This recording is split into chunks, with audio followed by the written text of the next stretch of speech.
is CTV News. Good evening, and thank you for joining us. The last of the official openings on the Gordie Howe International Bridge happens tomorrow morning. The multi-use path on the bridge opens to pedestrians, cyclists, and runners tomorrow at 8 a.m. And already today, one person is ready and waiting. What's the motivation to be here so early? The motivation was I kind of got myself in trouble and would tell people after all these years, once they announced there'd be like multi-use path, that I'd be the first one here. So here we are. I'm just like joking around like I want to be the first, but now I'm right here. Man of my word. I know on Ambassador Bridge they used to be able to go over on like foot and stuff, so I thought it'd be cool to do that on the new one, and hopefully a lot more people will be using it in the future and stuff. Has anybody given you trouble about being out here? Not really. No, the security people have been all good, and even this lady that worked at the bridge brought me some cold water for me, and yeah, everyone's been pretty supportive and cool, telling me about their life, telling me how they want to cross, like just catching out with people. It's pretty cool and makes it go by quick. I got like beef jerky, trail mix, granola bars, light stuff, but I just been snacking here and there, so I'm not filling up too much, and then just been drinking a decent amount of liquid, and when it opens 8 a.m. I'll get out my bike and try and be the first to cross the Detroit side. The bridge itself is a little more than 3 kilometers long. Bridge officials estimate it will take 20 minutes to bike, 45 to walk. Users will need a passport, whether you cross into Detroit or not. There's so much buzz and excitement about the path, officials will be limiting the number of people on the bridge tomorrow, and they're asking users to be patient. They're even asking large groups to wait a few weeks to cross. CTV meteorologist Gary Archibald will join me a little later on with the precious weather conditions for tomorrow's opening. Meantime, some sad news from our CTV News family tonight. Lloyd Robertson, the long-serving news anchor who led the CTV national newscast for 35 years, passed away this evening at the age of 92. Curious, compassionate, and commanding, Robertson covered some of the biggest stories in history. But what really defined him was his humility, his grace, and his connection to Canadians in all corners of our country. He leaves behind 4 daughters, 7 grandchildren, and he recently became a great-grandfather. Robertson also leaves behind his beloved wife, Nancy, with whom he just celebrated 70 years of marriage just a few weeks ago. Lloyd Robertson was 92 years old. In local politics, 3-time councillor Fred Francis is ready to take a shot at the top job in Windsor. First elected in 2014, Francis feels he's accomplished the goals he set out for his ward and now wants to focus on citywide issues, including affordability and homelessness. While short on specific campaign promises, Francis wants to give back strong mayor powers. I'll be releasing my platform over the next coming weeks. So obviously with the campaign, it's a marathon, not a sprint. But things I've already come out and said, no strong mayor powers. I will not use strong mayor powers. If elected, strong mayor powers will come to an end in the city of Windsor. We'll look to empower more councillors, obviously. Thus far, Benjamin Daniluk and Kat Pasquatch are also running for mayor. Incumbent Drew Dilkins has not revealed his plans one way or the other. And this takes us to our question of the day. Do you plan to vote in the upcoming municipal election? Go to our website to cast your vote, ctvnewswindsor.ca. In other news tonight, the Memorial Cup has made its way to Wheatley. Hometown hero Cameron Arquette bringing the trophy to where his hockey career got started to celebrate with the community. CTV's Robert Lothian is back from Wheatley tonight. Robert, must have been a very exciting event. Yeah, Michelle, there's probably not too many people from here to Chatham who were happy to see the Kitchener Rangers win the Memorial Cup this spring. But if there is one silver lining, it's that Wheatley's Cameron Arquette was a key contributor. And tonight, those fans who once cheered him on as a former Leamington Flyer got a taste of his latest victory.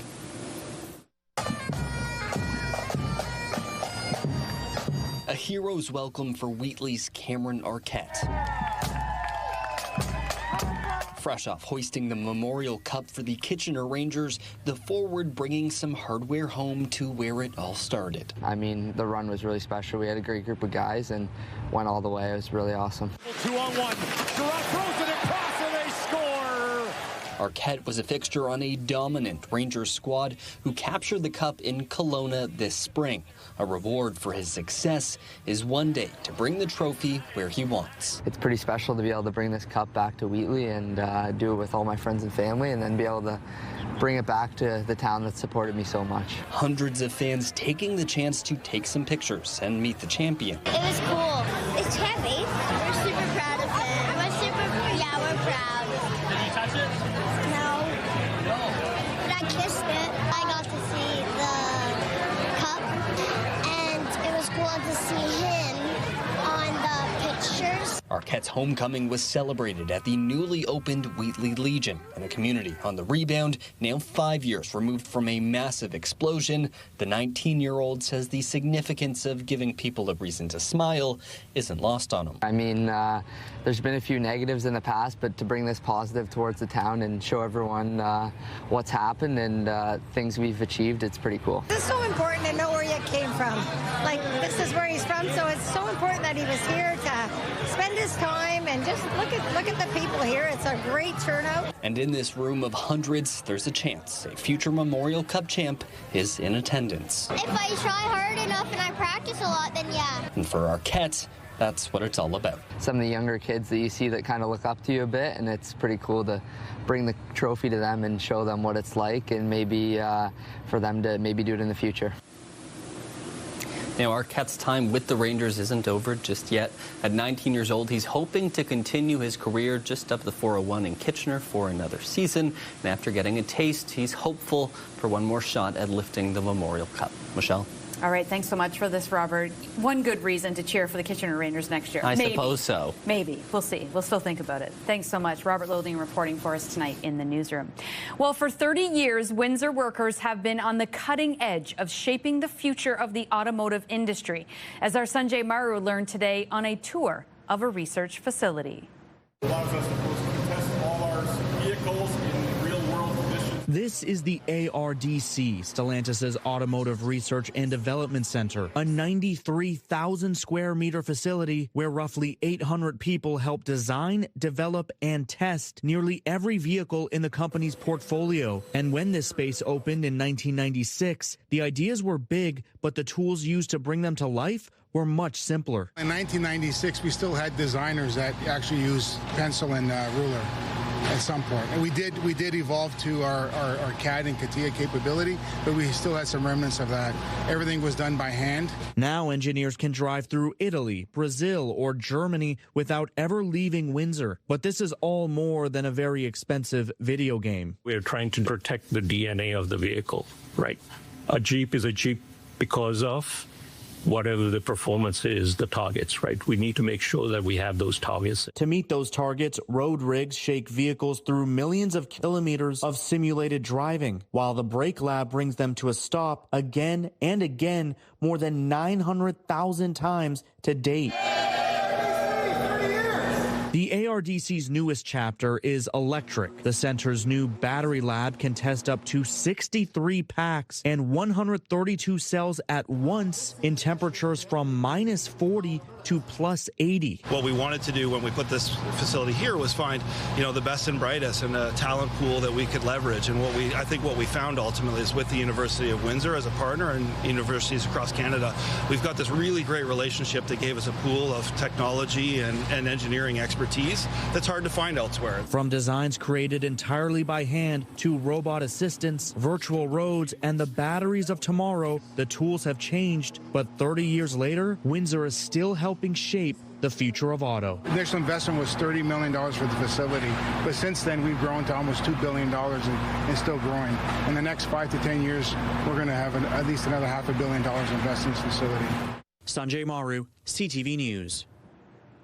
If you're interested in AI data centers, tomorrow might be a good night to attend Essex County Council.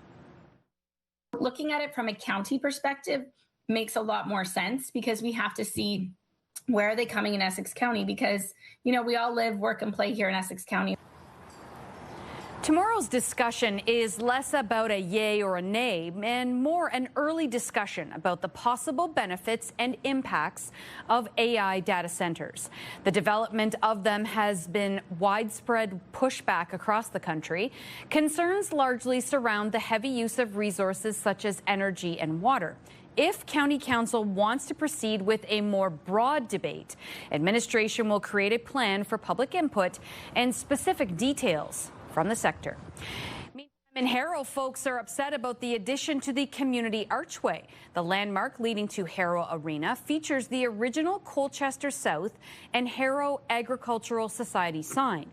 But the addition of the Town of Essex logo on the pillars has sparked criticism from some residents who feel it takes away from Harrow's identity. It's not clear if the town will remove the signs or create a policy for public input before changes like this happen again. To Amherstburg now, where the Waterfront Plaza didn't open as scheduled this past weekend. Once finished, Phase 1 will include an outdoor amphitheater, a gathering space, and washrooms. Town officials say they are hopeful the space will now open, but not until August 26th, noting they need to give the turf time to cure. We just have to make sure that the turf is properly established before we allow any residents in, because if they do start trekking on it, it just becomes more of a problem and it will never be fully established or have a beautiful park like we do in the other part of Kings Navy Yard. There's a new event coming to Windsor, a celebration of our notorious past. Tourism Windsor, Essex, Peely Island and the City of Windsor are launching Prohibition Week, running August 17th to the 23rd. The event will bring the city's Prohibition-era history to life with tours, tastings, entertainment and special experiences, many offered free or at discounted rates. The week will wrap up with the Riverfront Speakeasy at the Legacy Beacon on August 22nd. Still to come, the suspended chief of Sarnia Police, now the subject of a criminal investigation. After a beautiful, sunny, summery August day, CTV meteorologist Gary Archibald joins me now with a full look at this week's forecast. Michelle, I'm very happy that today worked out that way. It's nice to come back from a holiday into sunshine and pleasant weather. The good news is I think it will continue at least through to the middle of the afternoon tomorrow. Today's high was slightly above seasonal. It was comfortable enough. It was warm. Humidex values in the low 30s, but we expect that. It's August after all.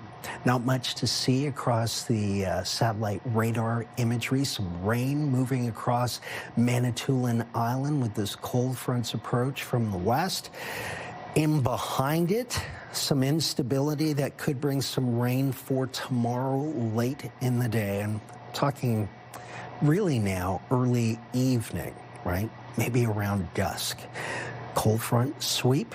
We'll also get influx of rain coming from the south, but I think that will be well to our east.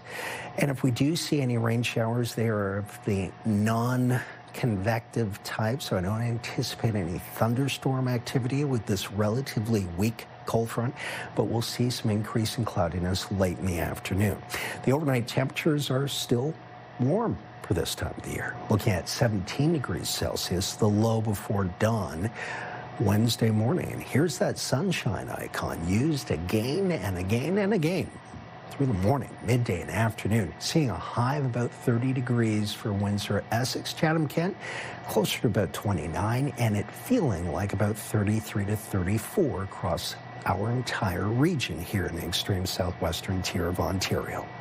For Thursday, Friday, keep the umbrella nearby. I think there's a chance we'll see the rains in the morning Thursday and again through the midday with another wave for Friday. Saturday and Sunday, mostly cloudy, some peaks of sunshine, but a slight chance of showers again. Note the temperatures, though. We'll go from 30 down to 28 to 26, so cool to end the work week, and then the weekend for most Saturday, Sunday warms up. And then we're holding on to some of that warmth in the cloud cover Monday. Tuesday dropping off to a seasonal or average 27. Mostly cloudy with a slight chance of showers. That's how it's shaping up over the next 7 days. A public complaint against Sarnia's suspended police chief is now the subject of a criminal investigation. It follows a legal battle that erupted between Chief Derek Davis and the owner of a local independent newspaper. CTV's Brian Bicknell reports. According to a letter from the Law Enforcement Complaints Agency to Sarnia Journal owner Nathan Calhoun and shared by Calhoun, a complaint against Sarnia Police Chief Derek Davis filed in April is now suspended. That's because, according to the letter, the director of the agency has determined the matter is now the subject of a criminal investigation. Shocked, not totally surprised. Sarnia Mayor Mike Bradley served 35 years on the Sarnia Police Service Board before stepping down, partly, he says, over concerns regarding Davis. I left the board 3 years ago because of that chief's actions and his relationship with the city and with the board, which I did not think was a productive relationship. And now we're seeing all these allegations come out, which are quite disturbing. And my concern is always the impact on the officers and civilians that serve. In a notice to media, Calhoun says his complaint with the agency is the same one he originally filed with the Sarnia Police Service Board in March of this year. He says it concerns the conduct of Chief Davis, including Davis's alleged ties to private consulting interests, hiring decisions, and at the time, the decision by the Sarnia Police Service Board to pay Davis's legal fees in his lawsuit against Calhoun and the newspaper. That decision has since been withdrawn and the lawsuit dropped. Meantime, Davis is also the subject of a separate workplace harassment investigation. There's all sorts of grievances, human rights complaints, all sorts of other things unfolding. This is going to cost the taxpayers of Sarnia a lot of money. Public safety analyst Chris Lewis says it's not unprecedented for a police chief to be the subject of a criminal investigation, but he says justice needs to be allowed to run its course. There's an allegation. He's not convicted. Investigation hasn't been done. He may never be charged with anything at all. And I think the public has to keep that in mind. But in the meantime, when any police officer comes under such scrutiny, particularly in a criminal way, ultimately it's going to hurt public confidence. The police service conducting the criminal investigation has not been named publicly. Meantime, CTV News reached out to Davis. He did not respond. The Police Service Board declined to comment. Brian Bicknell, CTV News. An update now on the wildfires burning in northern Ontario. The latest numbers from the Ministry of Natural Resources show 5 new fires were confirmed in the northeast region as of 6 p.m. yesterday. That means there were a total of 46 active fires. In the northwest region of the province, 2 new fires were confirmed by last evening for a total of 119. The ministry says 24 of them are out of control.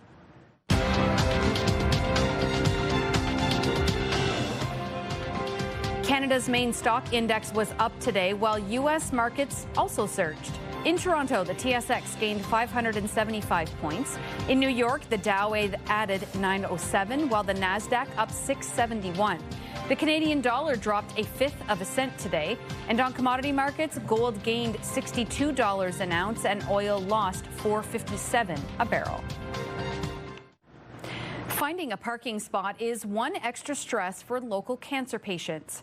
Not anymore. As CTV's Chris Campbell reports, Windsor Regional Hospital is now offering a free shuttle service.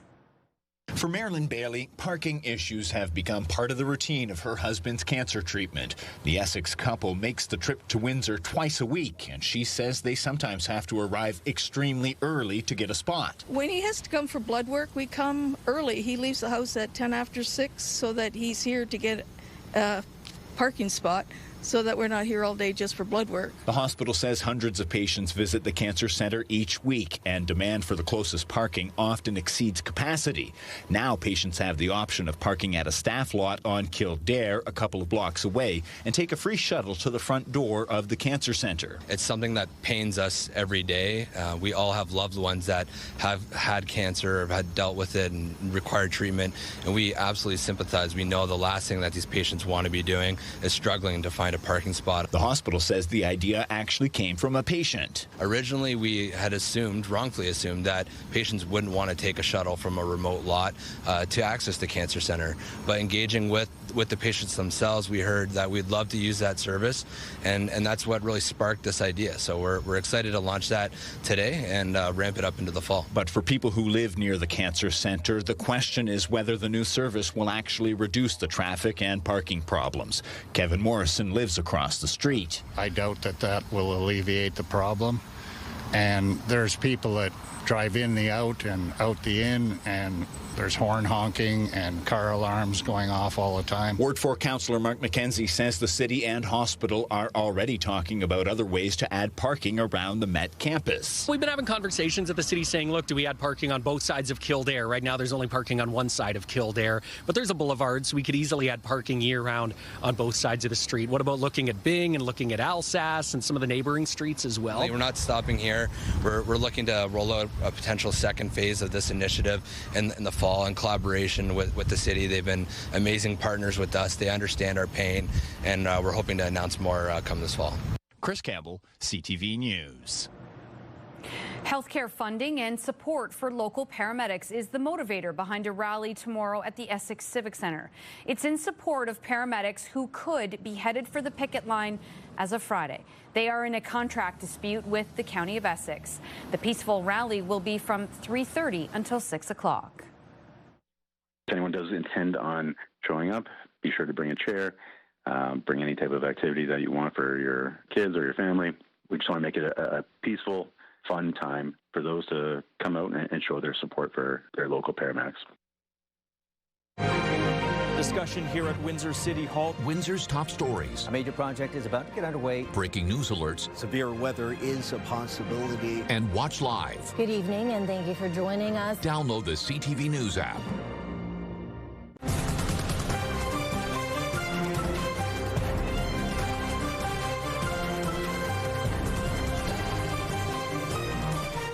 It's as simple as taking a picture, but it could make a major difference for wheat farmers across Canada and the world.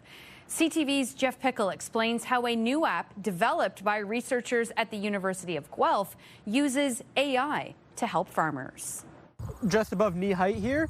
So what you'd want to do is open the app up on your phone, take the picture. From the field to the lab, researchers at the University of Guelph are working to improve yields. So you can see here, for every plot, we have to draw a box around each wheat head in the image. What started as a research project has turned into an app that can help farmers detect Fusarium head blight, one of the most destructive diseases affecting wheat production. We focus a lot on breeding for resistance to the disease.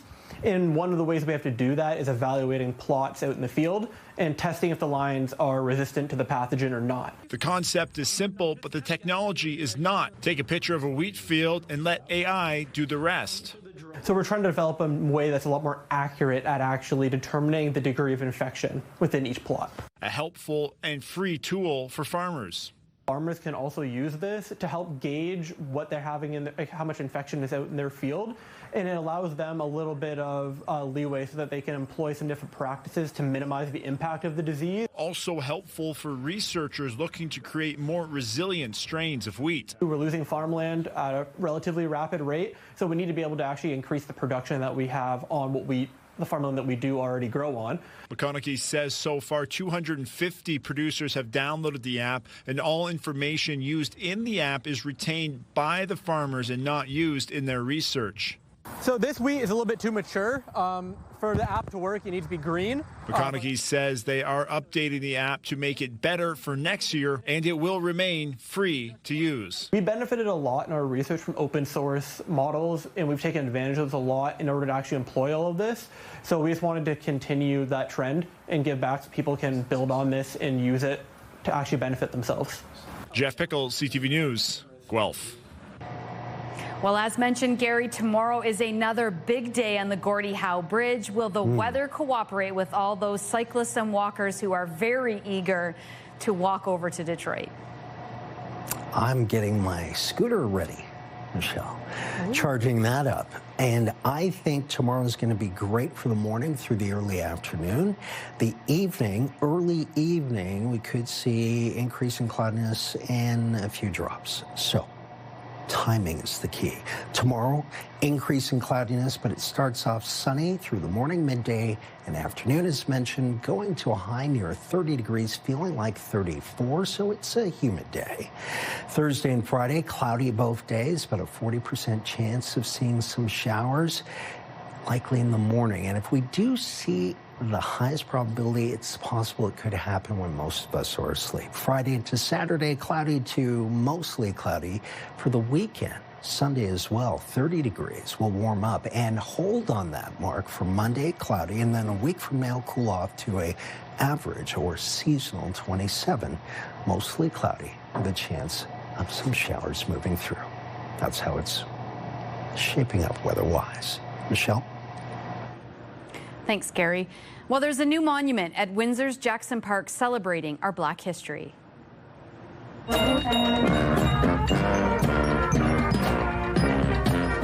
Representing safety, hope, and a chance to begin again. We wanted to honor the history of the celebrations held here, along with the history of the Underground Railroad, Mr. Emancipation himself, Walter Perry, and the historic stage where Dr. Martin Luther King once spoke, which is, in fact, in this particular place here.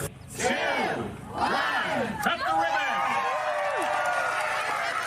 This is for everybody, as was the Emancipation celebrations back in the day. It wasn't a colorism, there wasn't nothing like that. Everybody celebrated together, so that's our goal.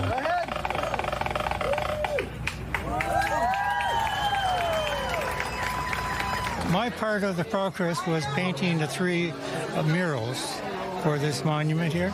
The 3 murals are depictions of the speakers, the parade, and of the entertainment in the park. Things that I remember, I recall, and why Emancipation meant to me. As Blacks, we celebrate the chance to say that we are free and we are progressing. It was about progress, but it was also about just being proud of ourselves. Phase 2 is we're going to bring a statue of Walter Perry, a life-size bronze statue. We're going to be fundraising for it. We're going to have events all the way up until next year. I want them to feel that anything's possible. I want them to feel that we are a city of one. That's all the time we have for now. Thanks so much for joining us. I'll see you right back here Wednesday night. Good night.